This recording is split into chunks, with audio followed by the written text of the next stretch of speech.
we all remember, that first dive into wealth, 15 years ago where you're putting away an emergency fund. And, that was my, first step to the process, long time ago. So what was your first step? What was your first dive? Yeah. So mine was actually go live anytime. We're good. You guys start. We're good. Yeah. The guys are trying to be extra careful over here. I'm like, just go live. We're good.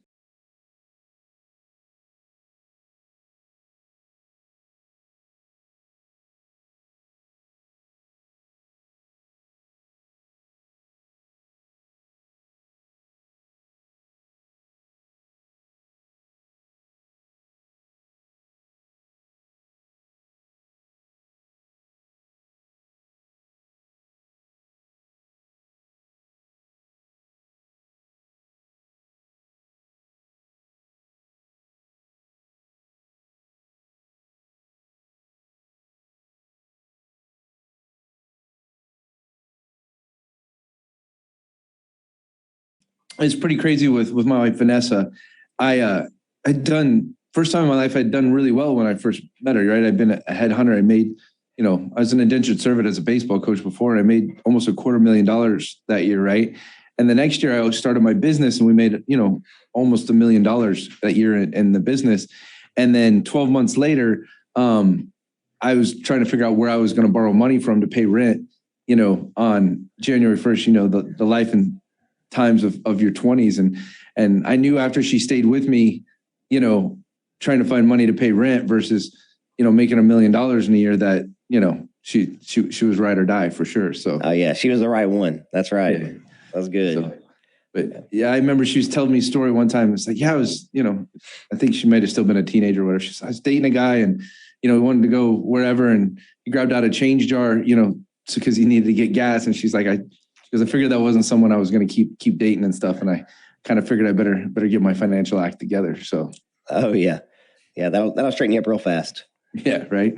But I mean, you are, marriage, family, money language, and, what you guys do, with couples. And for me, it's part of our personality, profile with our investors, and it's part of our personality profile with our inner circle members. So, man, I just appreciate, the mission that you guys have. And, for people that out there, aren't familiar with the Money Couple and the things that they do. And, actually, you know what, man, I've talked, my tribe knows about the Money Couple, but talk to people about this new partnership you have, right? You have a new partner that, you're doing this with. So talk about it a little bit. Yeah. So I've had this buddy for a while. We go to church together. Great guy. He's a Bible college professor, but he just became a marriage family therapist. And so I was talking with him about some of our clients last year and the Money Couple stuff. And I was like, man, I really love, some of your approach and some of your ideas related to how couples can better communicate. Love to get you on board to help us make sure we're creating really great content and resources that are from a clinical base as well. And so we started working together early last year. Just fell in love with him, his family, the team. It was a good mesh. And the more we started talking, it was like, man, we should really, take this further than the Money Couple and our investment group and really turn this into, let's open a podcast. So we started a podcast last year called the Millionaire Marriage Podcast, and it's been really good. We're just two young guys. I'm a certified financial planner. He's a marriage family therapist. So you kind of get this dual approach to these different topics that we talk about. Some of the episodes are a lot about money and others are a lot of just about relationships. And so we're launching our third season of that podcast starting March 2nd. And so very excited about it. Have some really great guests lined up for it. We just rolled out some card decks. There we go. Look at this. Discover marriage and discover finances and discover intimacy, where he and I work together to create basically questions, right, for each topic. So for example, the Discover Marriage one, it just gives a question or two that you can ask your spouse. And then beneath it, we kind of carry that forward. So here's some examples or here's some additional ways to think about it. And it really just helps to drive that communication. Most couples don't communicate as much as they should. And so we've had a lot of good success with them, a lot of good feedback. And so just really excited about continuing to get those resources out in front of listeners. Yeah. Cool, man. Well, we'll put a link to the podcast and I don't know if you're giving those cards away or what you're going to do with those, but we'll put a link out to the cards as well, man. So talk to me about, in this world of inflation, and like, I think it changes the game even in marriages, and it actually creates a lot of potential for conflict. And the reason I think it creates a lot of potential conflict when, your money's worth, 10%, 20% less than it was last year. Right. Yeah. And then that you have to invest in order to keep up. Right. Because those are both can be, danger conversations, right? Trigger conversations. And you have a couple that's exploring probably independently, but maybe together, what to do, during these times. There's just a lot of, turbulence, and not that the pandemic didn't put enough pressure on marriages, right? But I think the inflation can put a pressure. And until we were jumping on the line, I didn't even think about how much pressure inflation can put on people. Talk a little bit about, what you think inflation is going to do, how you think it affects people. Yeah, inflation is going to cause a lot of issues. I think going back to like the 5 money personalities really helps. Because if you are a saver, right? So for example, my wife is a saver. She wants all of our money in the bank, right? Not in the stock market, in the bank where she can see it at all times. Some of it in the safe. Yeah, wanting to save, right? That's who she is. And so, but a big part of that was having to explain, like, hey, you got to understand every month, right? Or every few days that money's in there, it's actually losing value. We saw in December, we had a 7% increase in inflation year over year. Like I said, every $100 we had in there, now we have 93.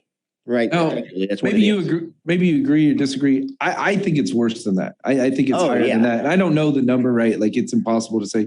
But but being in the real estate world, right? We saw 25%, easy 25%. And I know they say 22% is the number, but it could be, in the real estate space, I've seen astronomical gains. I mean, there's properties we have that have increased by 40% in value this year. Oh yeah, it's a great time to be in real estate. You guys are killing it, no doubt. Yeah. Yeah. So where do you think it's going to go? What do you think the next 2 years? I want an exact plan that we can hold you accountable to. Oh, great! Inflation's going to do for the next 20. I think we're missing up some of the internet's going on. Cutting out? Yeah, cutting out now. No, I think inflation will continue to rise. I think we're going to see a lot of up and down. The Fed, it can't go down much more. The Fed keeps talking about they're going to raise interest rates. I honestly think we're going to stay in a pretty low inflationary period or inflation rate period for a long time. I think inflation in general, though, is here to stay in every part of our life. So, example, right before we got on this call, I was having a meeting with our team. We have a client who's a caterer and had to increase their rates like 20%. Right. And that's a substantial hit to people who are used to going and picking up food. And so I think that's going to affect everybody's daily life. When lunch used to cost $5 a meal and now it's $10 a meal, and this summer it's $15 a meal, it really starts to eat into people's daily budget, how they manage money, how they invest, what they can invest, and really, really watching their money management. Last year, it's even hard to, I used to, every 6 months, we look at, just standard kind of pay raises and growth track, for team members and stuff. And last year, anywhere from 45 to 60 days, I was looking at what income levels were, what people's pay was and different kinds of things. And like this month, like with human resources, I'm doing a deep dive into, pay scales and what people are paid, just because, like, to keep up. McDonald's, I saw a sign the other day, McDonald's was paying $17 an hour as a starting wage. Yeah. Yeah. Well, I actually have some friends up in the Dallas market who they're paying $250 to show up for an interview. If you they're paying people to show up for an interview. If you just show up for an interview, we'll pay you $250, and they're still getting people not showing up. And just, man, I'd show up. I'd go to a lot of interviews. I would too. I was in the process. I'd do an interview a day. Right. Yeah. A day? Come on now. You're more aggressive. You'd probably do 4 a day if you were actually using that to make money. I think it's probably a viable option right now in today's economy. But yeah. We actually started working, there's a military group called ACS, right, that does apprenticeships and internships for organizations, right? And we've been, started conversations with them about utilizing them for military professionals, and, former military professionals. And so we kind of hiring, growth team, we went from 35 to 70 people in the last year. Wow. I think we're diving into that in every aspect of our business. Like, what is life like for everyday people, right? It's like, it's because you get the people who don't want to work, and then you get people who do want to work, and then you get people who are job hopping, and then you get people who are growing, and it's a science. It is. It's really hard.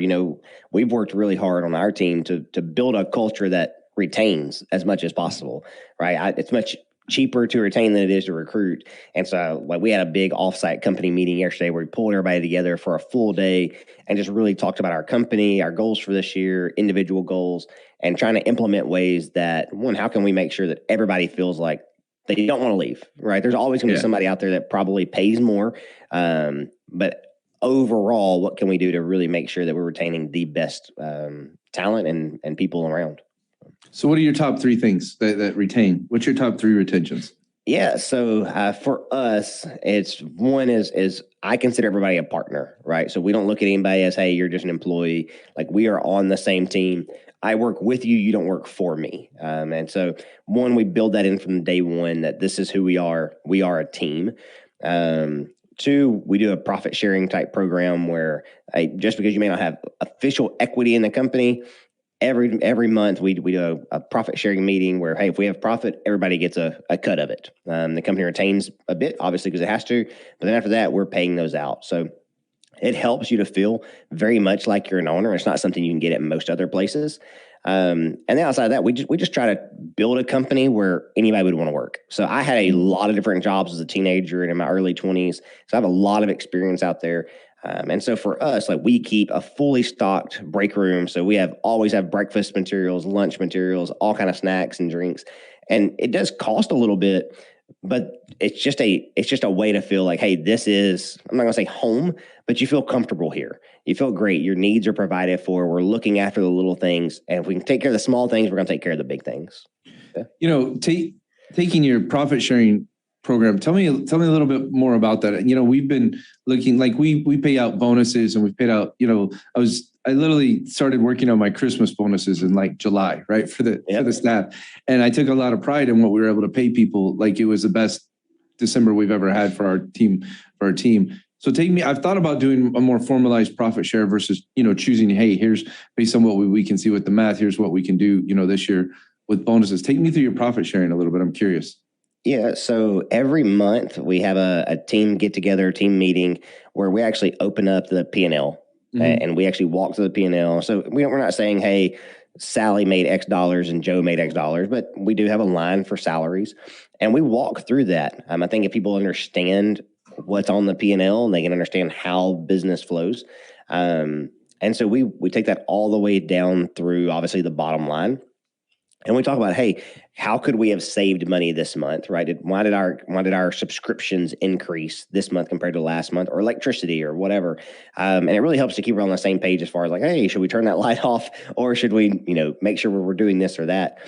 And then at the end, the company retains, and I don't have the exact numbers in front of me, but let's say 50%, right? The company retains 50%, and then that other 50% is split evenly among the team.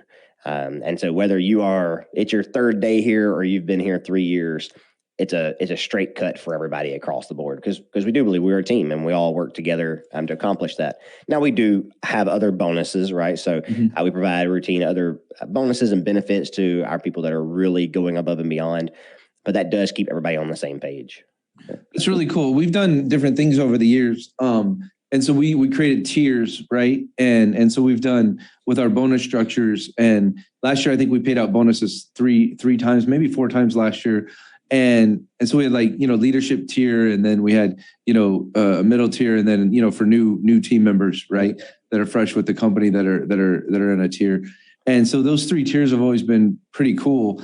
For us, I've always looked at that as because I want to reward, longevity and time with the company, but I want to reward ownership. And so we take a big initiative with people taking ownership over their individual role, part with the company, and being able to, do, great things with it, no matter what the role is, and so that's always been, one of those big cultural things. And then I've always dove deep into we need to know our people, right? And we need to know our people when they have a problem. And so that's always been, for me, really important is, you recognize, leaders recognize when a team member's off, Yeah. And so like I always want our leaders to dive into that. And granted, people's personal business is their personal business, but when you're living, in this world that we live in right now, there's so many things that can happen, right? Through the pandemic and everything else that's going on in the world, I can't even count how many people got sick, right, in the last 12 months, in one way or shape or form, and maybe Corona related, maybe not Corona related, right? And thank God, we were able to escape, from anybody having, long-term life threatening or anything like that, as a team. But I think just knowing them is a huge part, of our culture. Somebody asked me my goals the other day, and like, I know we're going to hit some financial milestones we've never hit before as a company. And so but my number one goal for this year was to retain our culture. Like the family-based culture we have here is huge. It's like, I like looking at each team member and saying like, what does this family member need? What does this team member need? And it's not that we don't hold people accountable, or not that people don't, have to do super high performance. I've actually, in my experience, and other people aren't the same, I've found that family, friends, and people that become family and friends perform at a higher level than strangers, Yeah. And so that's kind of another part culture-wise with us. What else for you guys? Yeah, no, that's a big thing for us, is making sure that we know everybody. So we try to host, get-togethers and gatherings, and we spend a lot of time with the spouses of our employees, because we know there are times it gets really busy, and we want to make sure that they realize, hey, this is not you are the money thing. couple. We are the money. We try.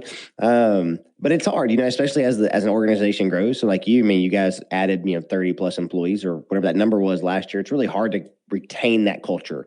And we've had times where we had very small teams of less than 5. So last year we had over 300 employees. And so it gets really, really difficult when you get to that level and across multiple organizations to really keep that. And so what we've done whenever we have staff that's not even here, right, we incorporate that into my family's travels. Like, hey, we're going to go through San Diego to make sure that we can spend a day or two with Bob, right? And we can really put face to face for a while. And so we do things like that. We do a lot where if I know somebody's going on vacation, we'll try to pick up part of the tab of that vacation or surprise them right when they get to the hotel with different things. Because we want people to know, hey, we care about you, and we want to make sure that you and your families are happy and taken care of, and that you're living the best life you possibly can. Yeah, like I saw this LinkedIn thing the other day. It was a clip. I think it was a 60 Minutes clip, but I could be wrong about that. It might have been Daily Wire, actually.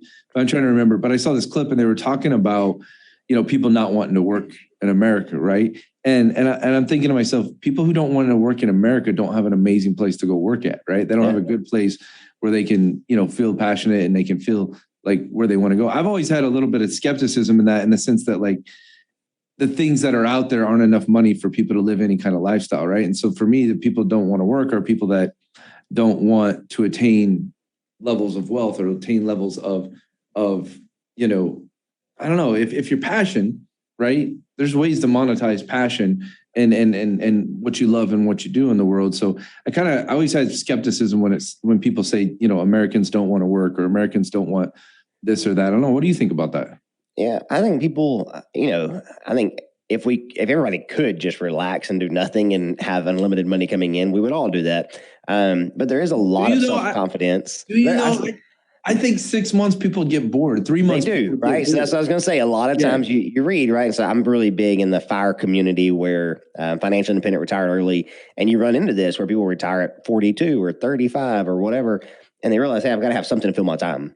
And so even though it may not be a real job, they're doing something to fill that time with, because there is self-confidence and there's self-esteem with putting in a good day's work. The Bible tells us there's a time for work and there's a time for play. And so I think for most people, I think a lot of people are just tired of working for bad bosses. I hated going to work at some places because I hated the boss that was there or the culture that was there. And so I really I'm friends with a lot of other young entrepreneurs, and almost all of them are trying to build great cultures where it's not just a profit, like, no, we're not doing that because it costs an extra 12 cents. Like, no, they want people to have a really great work environment. And I think we can look back and probably put a lot on that on Google and some of the large tech companies who kind of built that from the beginning of, here, we're going to bring in a chef and everybody has lunch every day. And, And that's trickled down because I believe if people have a good boss and they enjoy what they're doing, they'll want to work. They want to know that they're a human. They're not just a robot, and they're not easily replaceable by just anybody off the street. So yeah. I think it's easy, like day to day, to get trapped back into the profit mentality, right? The money mentality, because I'm in business to build wealth. I'm in business to make money, right? And I not only do I remind myself, but I'll remind our team, and we go through this like we're an impact business, and the impact we're making is significant, and it makes a huge difference in people's lives, and it makes it easy for me, right, to play the next level when it comes to business. It makes it easy for me to push beyond. It makes it easy for me to dive deep into coming up with the thoughts, the ideas that'll help us grow. What kind of things do you do to reset mentally, to keep the expansion mindset, to keep the growth mindset, to keep the mission intact as a business or a company? Yeah, I think every time, when you're an entrepreneur, you get to those spots where you're like, hey, I'm hitting these financial milestones I never thought I was going to hit before. Like, I could pile up and relax a little bit and take it easy, take the foot off the gas. And not that there's something wrong with that, but for us, I just feel like our calling is to do more, right? Our ministry is to go out and do more and to help more people. And until I'm able to help the world, we're just not there yet. And so for me, it's every day, hey, how many people can I affect today? How many families can I touch today? What legacy can I leave on somebody today? Because I think every single day we're given opportunities to impact somebody's life. And we're really big on, hey, be the light and be the example. You don't know what that person in the drive-thru is going through whenever you're pulling through, right? They may be very rude, but you don't know what they're going through. You don't know what happened to them on the way to work that morning. And so we have the opportunity every day to speak into other people's lives. And really, honestly, for me, that's what I enjoy. That's why we started a podcast and we're writing books and we're doing things, because I want to touch as many lives as I can with the truth that, hey, like, you can live a happy, fulfilling life. It does take some work. But I want to be there to help guide and provide resources and just help be that light as much as I possibly can. Yeah. Very cool, man. When you're facing like the darkness, right? When you're facing, whatever the struggle is, whatever the frustration is, right? And you feel like, you get a little frustrated. What are your resets? What things are you doing individually to reset? What's your routine? People really want to know, to pull yourself up, when you're in the struggle, what's that like for you? Yeah, for me, just honestly, it's very easy. I go watch a movie. I go pile up. Like, I love watching movies. And there'll be days I'll just skip out of the office and go to the movie theater in the middle of the day, and it's just me, and I go watch a movie and I just reset, right? It's somewhere I can leave my phone and I can literally just zone out for 2 hours. And I've done that several times throughout my career. But honestly, what's really helped these last few years, especially after talking with Jeremy, who's my marriage family therapist we have on staff, is going and actually being open and honest with my wife, right? And really being able to share some of that. She doesn't work day to day in the business. And so being able to go home and say, hey, listen, here's really what I'm feeling at an emotional level, has really helped a lot. It's given her a lot of insight into me, and whether I like it or not, she's smarter than I am. She gives really great advice, but she's an amazing listener. And so I think just going out, finding somebody you can talk to. So for me, it was her. Just really being able to have a good, passionate chat. And I do that more often now, and that helps me to stay away from when it gets real dark, right? Every business is going to go through trials. It really helps to keep the priorities straight. Well, it's fascinating, when you go through these conversations, and I used to feel guilt when I would do something like that, right? Like if I would check out and watch a movie during the middle of the day, if I would take time, more time away from the work and the business. And I've been seeing a lot of different things, and you see things go through Instagram and different things, and, work and people talk about working to the point of, you have to outwork everyone else. And if you work at something hard enough, long enough, and then you continue to work hard enough, long enough, eventually you can be successful, right? And I'm not against hard work and working hard, but I don't believe that's the formula to success. I've never found that for me. 100% agree. 100% agree. And I've found like I heard one time, I think it was Iron Man. What's Iron Man's name? I'm drawing a blank right now, but yeah, Robert Downey Jr., one of my guys told me quick, right? And Robert Downey Jr. was talking about, like success is kind of like you have a long rope, with knots in it. And he's like, you kind of pulling on the rope. And sometimes, you get to a knot, and the knot, is another level of success. And then that's, you got to take some strong intentional actions in those moments. I'm not quoting it perfect, but then you kind of have to be patient, and you have to allow, the process to continue to happen. And we never stop moving with intention, but I found hard work, lots of times for me equals burnout. I don't know. It does. What would you like if you give people mindset when it comes to that? What would you say to them? Yeah. So one, I really dislike the hustle culture, right? That you have to be plowing away 23 hours a day and then sleeping for an hour. I don't like that culture. One, it makes everything about you, right? It's very self-centered. And in the day, there is a lot of luck involved in success, and there is a lot of hard work. And yes, you do have to work, right? You can't work 12 minutes a day and say, oh yeah, I'm going to make it. But at the same time, there has to be that balance. And I think statistically, if you go and you read clinical trials and you look at different things, you'll see a lot of these really successful people say, no, I take a nap every day. Yeah, I nap every day. I have time every day where I kind of slow down and reset. And it's not just a push 110% around the clock. And I think that's really important for people to know. Even the most successful entrepreneurs I know, they can be really on for those, 5, 6, 7 hours, however many that is. But then they're going to make sure they're spending time relaxing. And whether that's golf, whether it's fishing, whether it's just piling up and watching a movie, whatever that may be, they're able to kind of reset. And so I think that's super important. I don't think it's, I just don't like the whole hustle culture in general. So. Yeah. And there's times when, I have to put it down and work hard, right? There's times when I got to be very intentional, right? And there's times, in all the years of entrepreneur, your back gets against the wall, right? And there might be times where you got to produce more or in a different way. But at the same time, I find, watching a movie, listening to a comedian, going fishing, going hunting, I find, different kinds of things that I'm out there doing, spending time with family. And when I'm living a well-rounded life while I'm doing those specific things, if I'm praying, going to church, the things that I'm doing, I can have as much a breakthrough sitting in Sunday service for my business, right, as I would of working 30 hours. I can get that in 15 minutes of a breakthrough, and so for me, I find that that variety makes me more successful, but that solid variety, right? But then experiences I've never had before also make us a million times stronger, right? If I looked at, if it was just hustle and work and a non-well balanced life, we never would have bought, a farm, which is, probably one of the best investments we've made in the last 2 years as a company, right? If I wasn't looking at a well-rounded life and different kinds of things, I never would have even explored that avenue, right? From a real estate investing standpoint. So those are just those kind of impact things. Things are huge. I was looking at, current events and things going on. I'm just curious, when you look at, different things that are going on out there, like a volcano in the South Pacific, and, about our survivalist project, right? And you're, very, very real in your Christianity, right? In the times that we're in, do you feel like we're in, the birthing pains of revelations and stuff, or is that not something you feel? Or I'm curious of your opinion on that. Yeah. So honestly, I do. I firmly believe if you've read Revelations and you've read some of the other books of the Bible, you can see the things get mapped out, right? There are several things in Revelations that have already come to pass.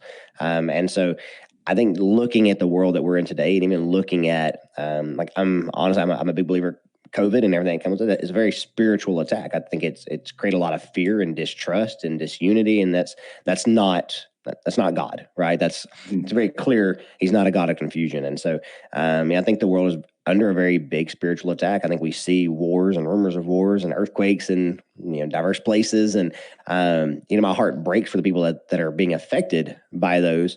But I think it's a wake up call to the church that, hey, more so now than ever, it's really time to live who we're supposed to be.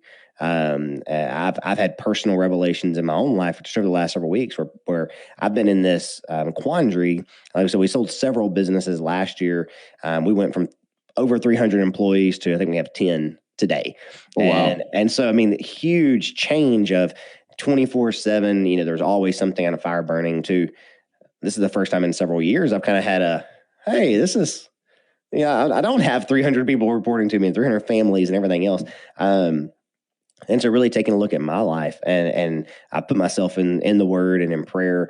And I've had multiple people, even this morning, someone spoke into my life. One of my staff did. And so it's one of those things where I firmly believe we're in the end time. I believe that we need to have our hearts right, and we need to spend time focusing on what's important.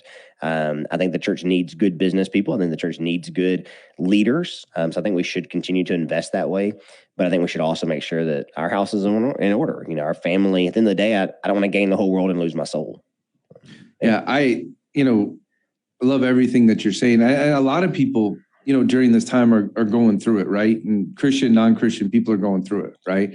And for me, when you're have that feeling and you feel like we're in that time, right? And how do you still focus on, building wealth? How do you still focus on, how do you not curl into a ball and only watch a movie and separate those two actions, right? Because both are actions that, you probably are doing on, a weekly basis. You're probably curling at least, once a week to watch a movie and you're still, working the passion. Yeah. Honestly, for me, I think it's, before, Jesus kind of left the earth, he said, go and make disciples of all men. And I think, for us, we're the people that are supposed to be in the field working. And, I don't think we're supposed to leave the field until he returns and, the book of Revelation is fulfilled. And so for me, I keep that passion of, hey, at the end of the day, I'm here to be a servant. Jesus came, he was a servant. I believe only servants go to heaven. Servants don't slack off when times get tough. And so like we do our investments that same way. We do have some longer term investments. The majority of our investments, even for our clients, are more shorter term. They're probably less than 10 years. And for us, my tribe would be like 10 years. That's a really long investment for them. They would be, yeah. A lot of ours are 18 months, 6 months, 3 years. But yeah, I'm with you. Yep, same thing. Shorter term, right? Short term. And we keep some money in liquidity because we never know what's going to happen. If another COVID type situation is going to, shake up the world. And we want to be prepared for whatever opportunities may show up. But for me, it's really, hey, I know it's important in the day. It's me and my family, and to help as many people as I can to know God and know Christ, and to, find that path to salvation. And so for us, that's what keeps me going. It keeps me driven. It's why we've created these additional resources and some of these other brands, is to really drive that home. It's why I sold several businesses last year, so I can really focus on what I feel is, this ministry or this calling. Yeah. Very cool. Very cool. Now, with us being live and us having, tribe members that are live, feel free to ask questions. Feel free to throw something in the chat box, for myself or Taylor. There's not much when it comes to, the game of wealth, the game of retirement, the game of finances that, investing, that we haven't had experience in, in our lifetimes. And so we're happy to, share and give insight if you want to. So, if you guys start to have a list or a group of people, just give me some kind of sign, or you can wave your hands like this, or just give me a thumbs up. I'm just kidding. Yeah, we can take some Q&A. So Taylor, the first question was from one of the tribe was, how do you approach a conversation, with a spouse, right? And I'm, of finances. And I'm sure this is somebody who's obviously had that challenge or struggle, and there's probably not a conversation, right, actively going on with their spouse. So the question, how do you approach that conversation when you previously haven't been able to do it? Yeah, it's really tough. I mean, just honestly, it's very tough. It's one of the reasons I partnered with a marriage family therapist. It's because there's a lot of people don't talk about finances. Statistically or historically, it's proven people would rather talk about their sex life, than their money. And so, it's a very touchy subject. And especially if you're in, depending on your culture, where maybe the man always takes care of the finances, right? And you're a woman, you're saying, hey, I want to make sure our investments are good, or we have money for retirement. It can be very, very intimidating. And so we tell people, hey, take a baby step, right? It's a baby step at a time. Don't come in one day and from never talking about finances saying, hey, I want to see every dime of our budget and open up. It takes a little bit of time to make sure you know the right time. For example, I get business ideas all the time, and I'd come home and immediately start telling my wife, hey, so here's the deal. We're going to open these 3 businesses. They're going to do this. Not the right time, right? She's been dealing with the kids all day. She's wanting to relax a little bit as well. And so going and figuring out that right time, maybe it's after dinner when everybody's kind of relaxed and everybody, the night is slowing down, and you can broach those subjects. That's one of the main reasons we created these card decks, is because it does help baby step walk you through for couples who haven't had those conversations. It gives you some of those opportunities from a lighthearted perspective at times to open those doors. And so we tell people, hey, be patient. Maybe one of the spouses has been very shut off about it, but maybe they've been wanting to talk about it. Man, they didn't think you wanted to. You don't know at the end of the day. And so open that door very slowly and cautiously, but there are resources available to help you get there. Yeah. For me, everything you say is right on. For me, being a flyer, right? And those of you, don't understand the personalities, you will, eventually, if you're on this, listening to this podcast, not to know the money personalities is a mistake. If you want to be successful, you want to build wealth, you want to have a relationship with people when it comes around money, and a healthy relationship with money, I think it's one of the pillars for me. And so definitely. I'm a flyer. So when my wife wanted to talk to me about money and finances, I'm not a person who loves that conversation, right? And I'm not a person who, my belief was, if we want to buy a house, if we want to do this, then I'll just go make more money, right? That was my initial belief in life. And so for me, when my wife, it would be late at night or, one of those things. And my wife has, checklists running in her mind all the time. And so she loves, like while we're going to sleep, there's things that, it would be great for her to get off her checklist before she goes to sleep. Right. And so when she'd want to talk about money or those kind of things, I would literally pull out my hair, right? I want to lose my mind. And oh, yeah. And I was like, well, we have money and everything's okay. So, because that's a flyer mindset. And so for me, what we ended up doing is probably 10 years ago, maybe. Yeah, probably 10 years ago, we started scheduling, meetings, to discuss finances, talk about finances. And so for us, that scheduling of it gave us a place and a time to do it. Right. And so that was big for us. And then I didn't feel like, well, I'm trying to relax or I'm trying to shut down, after, putting the grind in, that I didn't feel like I was being asked to continue to work. Because to me, even it's personal finances, when I was being asked to discuss it, to me, it was still that to me still became work.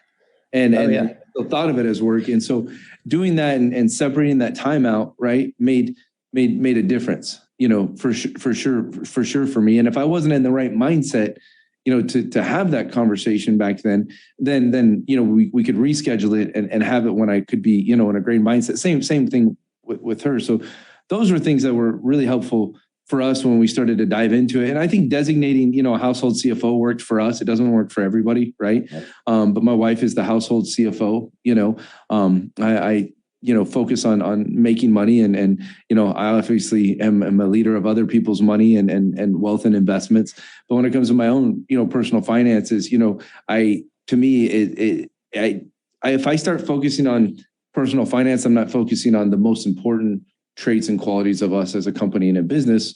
And it's just fascinating, that delicate balance and that dynamic with someone in my role. I don't know, with you and your wife, is one of you a household CFO, or is it pretty equal, or how do you guys look at it? Yeah, so it's kind of a similar situation, right? I manage money for a living. I teach courses over personal finance, but my wife deals with it at our house. She likes doing it. She enjoys doing it. I'm very much more like automatic, set it and forget it kind of situation. She likes to kind of know where it's going, and why is electricity bill $27 higher this month, right? She enjoys it, and so she's very much our house CFO. And it works well for us. And I tell people all the time, it doesn't have to be the guy, right? Like we get in these mind shifts that's my job, I have to do it. You don't have to. Some people are just more inclined to do it, and she's great at it. Yeah, it used to drive me nuts when my wife would cancel monthly subscriptions like Pandora or YouTube Prime or just different things, just because she would dive into those different things. And at one point I just started to let those things go and just resubscribe if I want to resubscribe. But she, I think, has joy from canceling monthly subscriptions. So I let her have that joy for sure. So perfect. There we go. I had muted myself to cough and then I couldn't unmute myself. So I think we're back.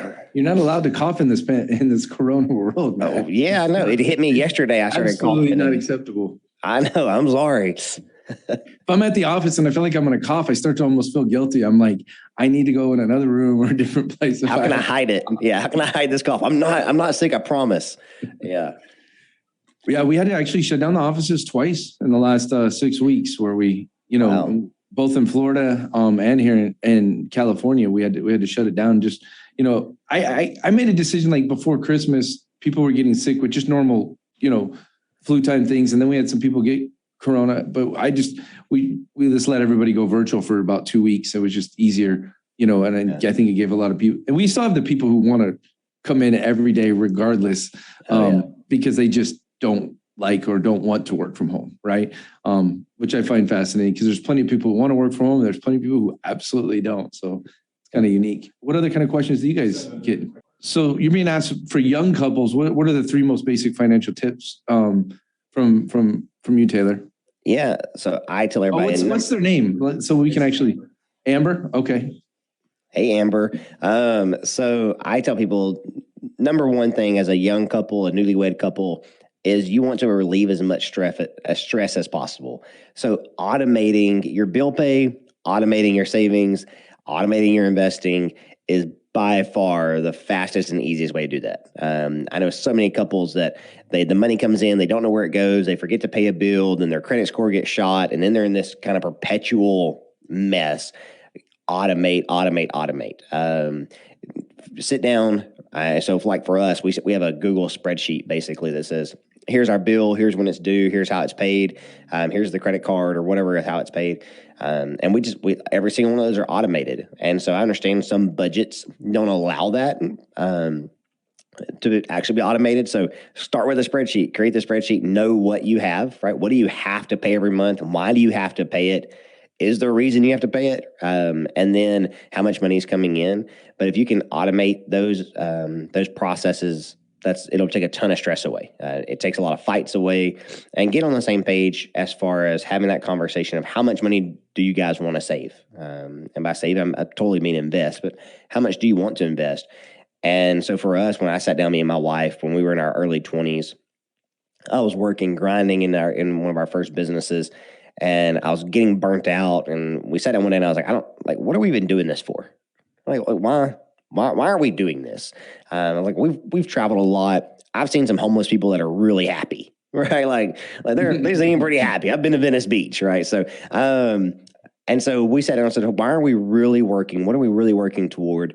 And so we sat down and really mapped out, in theory, what we wanted life to be like when we were 60. Right. What does life kind of look like? And we're in our early 20s. I mean, granted, we don't know, but we can have an idea that we want some flexibility. We want to be able to travel. We want to do this.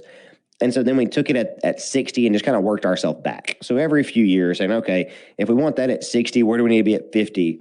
Where do we need to be at 40? Where do we need to be at 35 and 30? And it helps keep things in perspective.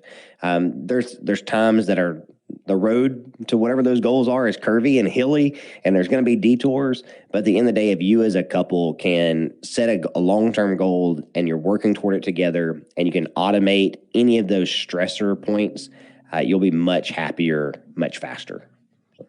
Yeah, I'm in agreement, with the things that you're sharing. Absolutely. I always kind of look at, one of the things is, this is just a recent, one of our interns here on the branding side of the business. Her mom is one of our project managers. And she said, one of the things that was kind of a breakthrough for her, a revolution for her, she goes, I thought investing was for old people. and I can't see him, so I don't know if he muted or if we lost him. But she said, I thought investing was for old people. And for a young couple, one of the things I say now is like, what you put in now saves you from having to put in later, or it enables you to live and have lifestyle later, right? And the compound effect, if you've never looked at the compound effect of money, if you've never just literally taken an Excel spreadsheet or, got a PDF that shows how money accelerates, right?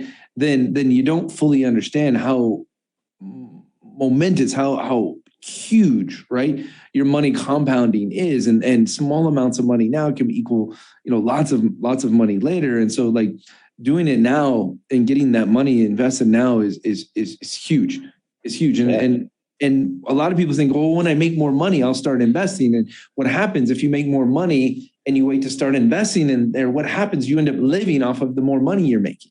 Exactly. Right. And it's this unique balance. And I was just one of our team members, Robert is, for the first, time, it is really starting to make some money. And I said, Robert, you got to start investing some of that money. Like, you got to start taking money out, because we have a 8% matching. We have different things for our team. And it's like, you have to do this, man. I'm like, as your leader or as your team member, as your friend, like you have to do this. Like, I'm not, telling you like, this is like, and granted, he obviously has freedom to do whatever he chooses to do, but at the same time, like, you have to do this now.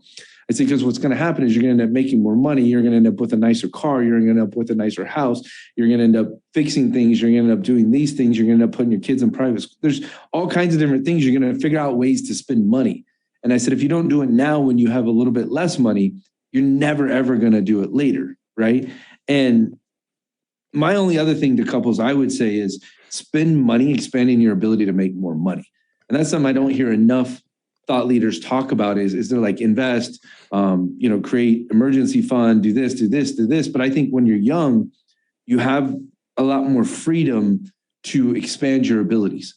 And I really have a full belief that if you don't expand your ability to make more money, whether that's to get a higher wage or to get a better certification or to start a business or, whatever it is that you need to create that exchange, a better exchange of your time for money, then you're going to lose, because that has a compounding effect too.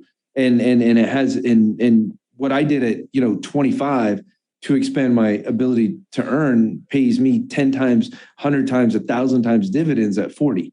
Yeah.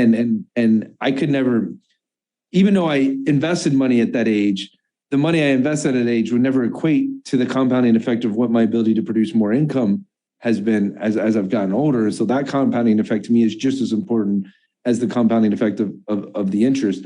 Those are some different things. What do you add to that, Taylor? Yeah. So, man, I do a lot of speaking at colleges and high schools.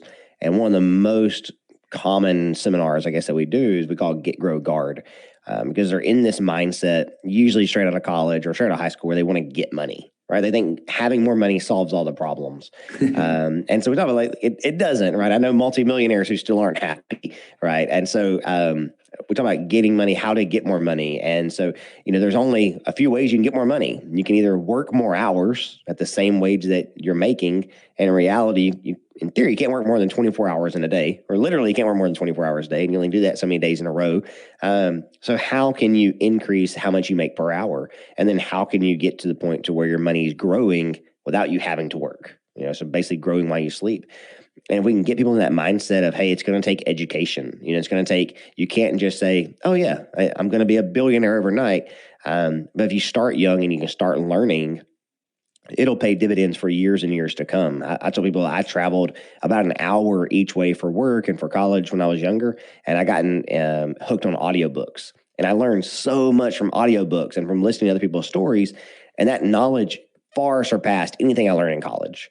Learning from what these people were, what they had dealt with, how they overcame these challenges. It taught me so much that led me to where I am today. And by putting that money back, by investing in myself and actual dollars, allowed us to really create our first business, allowed us to learn, allowed us to get to the point that we are today. And you got to start now. I tell people start early, right? You don't have to spend 12 hours a day studying, but get in that mindset now of putting money away now, educating yourself now. Just starting is better than not. I grew up incredibly poor, and I went through, some of those, I won't dive deep into the, hey, rags to riches thing. There's times where, no electricity, times, no water, those kind of things moved. I can't even count how many times as a kid. And so as I fought, to establish myself or to get going, when I stopped coaching college baseball and I finally made money, and I realized that money did not fix my life, right? It was like a thud. It was like hitting a wall for me. So I love that point you make, that like, it's not that the journey is about so many more things than the pure money. Money's just one source of energy, in the universe, or one source of energy in the world. And so, that fuel is when you're so focused on it, I always think sometimes money will run away from people when they becomes the source of their joy and happiness. And it'll lead to obviously horrific habits, in my opinion.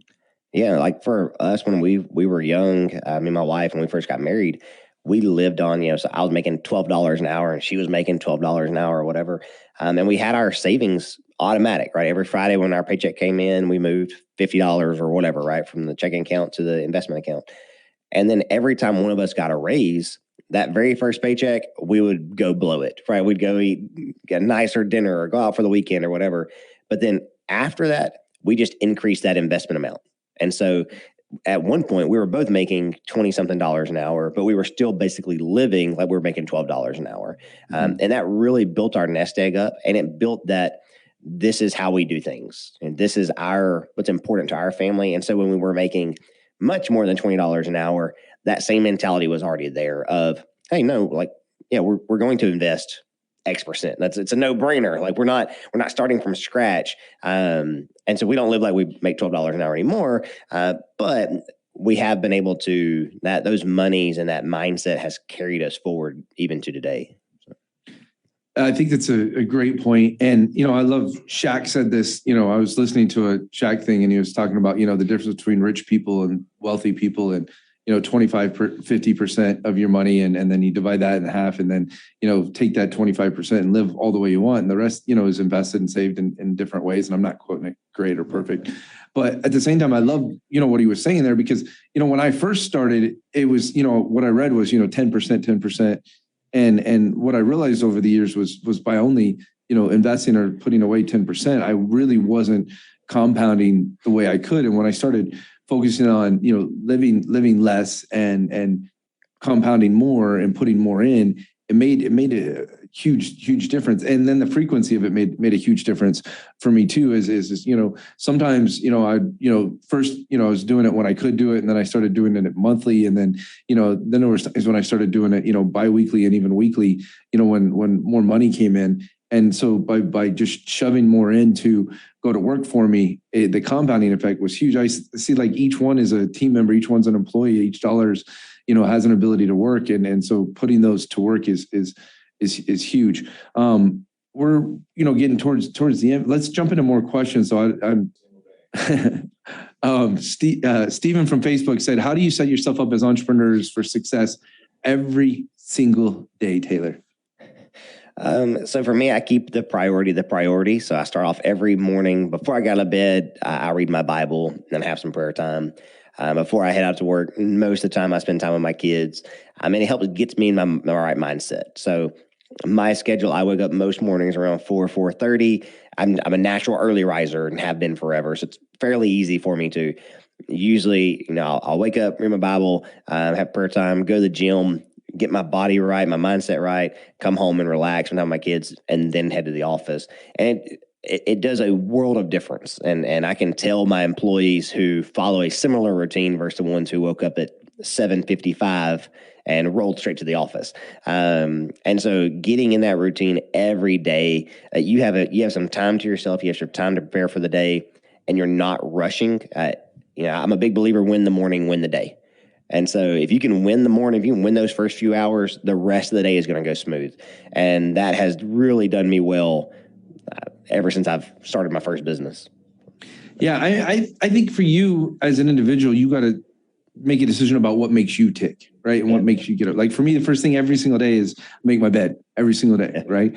And I should know the name of this. My brother will kill me if I don't know the general's name that gave a speech, at one of the colleges, and talks about, the purpose and the point, of every single day. But this first thing I do every single day is I make my bed, and that to me is almost like my switch flipping. And I don't like I'm built a little different. I don't like the working out and all of the other things. I like to hit like my morning, my first few hours. I like to just, whatever my top 3 priorities are for that day, I want them knocked out in my first 3 hours of the day. And I want to hit those things right off the bat. And then from there, I start to address, whether it's fires or got a minute things, or it's, mentorship meetings or different things with team members. And so, you hear the two of us kind of talk about our mornings in different ways, but I think what's important is the morning is significant to both of us. Right. And for me, it's like I make the bed and then I want to hit my first task. Like literally could be a conference call, could be meeting, could be something that I needed to accomplish. Like today we had a great day because we got our requalification for our REIT with the SEC today. Right. Nice. And so right off the bat, first thing I'm doing is I'm addressing all the things we need to go downwind, downline with staff, team, and to make sure, one, everybody knows, but number two, all of the actions that, are going to follow behind that.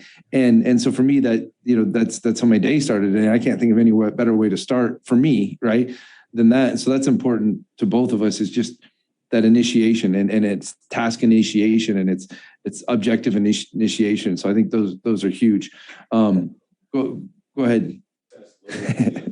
So Taylor, when did you realize you made it? And what does success look like to us? Yeah. So this is corny, right? I didn't buy a Lambo. I'd like to, but I didn't. Really, when I felt like I had made it was when I could go to the grocery store and not look at the prices. That was it. I tell people that's when I felt rich. Like I felt like, wow, I have accomplished something in life.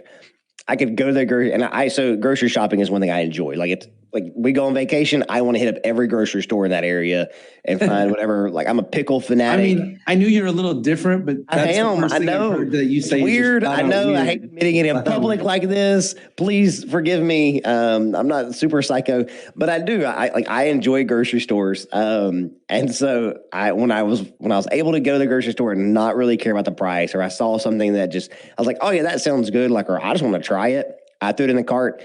To me, that's when I was like, I crossed a threshold. And I vividly remember walking through the store and that hitting me that, hang on, like something has changed within me. There's been other things, like we've paid off some really great debts. We've been able to really help some people. So our charity donations, the first time we hit 6 figures in charity donations for a year was a really big momentous occasion for us. That was wow, like it's crazy. And so there are certain things, but honestly, the grocery store, that was it. That's how I knew I made it. Was I go to the grocery store and I could buy whatever I wanted to buy. Yeah. I think for me, I didn't think about whether I made it or not made it, but I think I probably by definition had already made it, but there was a moment when I realized that I was no longer the pivoting point of the business was going to grow beyond, or it was going to expand beyond what I could control, right? That the business itself had become a living, breathing animal that was going to expand and grow. Like I know we're going to become $1 billion investment fund. There's no question. And even if I step away today, I know that's going to happen. So there's just kind of like this moment when I realized man, this thing, it's like I'm obviously a part of it and I'm going to continue to grow it and I'm going to continue to do the things and sometimes I just need to get out of the way. But there was a moment where I just said, man, this thing's going to go. And it wasn't like when I had the idea and you're trying to conceptualize. I'm not talking about that excited, optimistic entrepreneurialism that is great. But I'm talking about once the business was established and it was growing and I knew that, the marketing was running and I knew conversions were working and I knew investments were working and I knew, I just knew this thing, it's just about fuel and about ability to handle the amount of fuel we put into it, as a machine. It was just a breakthrough moment of man, this thing's I don't even know how great or how big or how, it goes beyond what my comprehension is. That was for me kind of that made it moment where I just knew wow. And you'll look at your business and I'm sure you've had that moment too, Taylor, where you looked at your business and you were just oh my goodness, I can't, this is that hard to believe in some ways. Yeah. And it's an amazing feeling. It really is. It's one that I hope every entrepreneur gets the opportunity to see that, hey, this is something I helped create. And if I walked away today, it's still going to flourish, still going to thrive. That's an amazing feeling. Yeah. And the impact it makes, is legacy. and then and long term. And I love that like if something happened to me today, our plans and the leaders and the different things, like it goes, and the legacy it leaves and the impact it makes on people's lives is significant. And that's huge to me. What else? Taylor, the last question, just explain about the money personality test, and that's available and stuff, right? And explaining that and stuff, right? So for me, if you want to direct people, that's great. We'll put the link in the description and stuff for people, or any other links you want us to share. But for me, everybody, it's one of those things. If you're going to be financially successful, if you're going to build wealth, if you're going to have a healthy relationship, it's a no-brainer, right? And it's up there, right up there with 5 love languages for me. It's right up there with, right up there with Richest Man in Babylon and the Bible to me, are some of my wealth. I'm not trying to compare the Money Couple to the Bible, by the way, Taylor. I'm just saying, for me, these are some of my, these are my, my wall of war when it comes to finance and wealth. And so, but feel free, anything else you want to share about it. Yeah, no, it's a great assessment. It only takes a few minutes. You can go to themoneycouple.com or the 5moneypersonalities.com. It's really easy. It's super easy. It takes just a few minutes, and we have another one on there now called the Financial Infidelity Scale, which really help you take to another level. Once you know your money personality, it helps open that door to say, hey, am I keeping money secrets from my spouse? And we've worked. I really want to take a test that shows me I'm having infidelity with money. Yes, it is surprising. Everybody wants to take it, right? But it's a very popular topic. That the topic blew up in 2021 across all kind of national media organizations, and it's an amazing way to help build upon that. How can I help become stronger and connected with my spouse with our finances? So yeah. Well, great, brother. I appreciate you being on. I always enjoy our time together, and I'm, glad you were able to sell some businesses and get some peace. And I'm, looking forward to hearing some of the fun things you're going to be able to do, this year. So, Thank you. Thanks, man. Yeah, I enjoyed it. Thanks, guys.